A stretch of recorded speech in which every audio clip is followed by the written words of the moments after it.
সব গোছাতে হবে।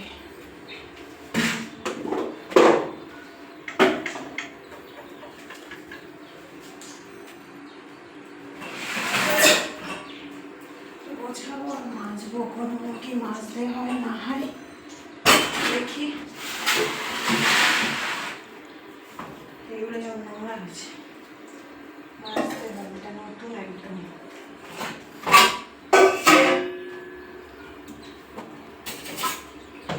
তো ফাইনালি রান্নাঘর আমার পরিষ্কার ধোয়া ধাই সব হয়ে গেছে। তো এবার এইগুলো কোনটা কি নেবো দেখবো, যেগুলো বাতিল সেগুলো বাদ দেবো, আর যেগুলো হচ্ছে মাজা সেগুলো মেজে সুন্দর করে গুছিয়ে রাখবো। তো চলো এখন দেখা যাক।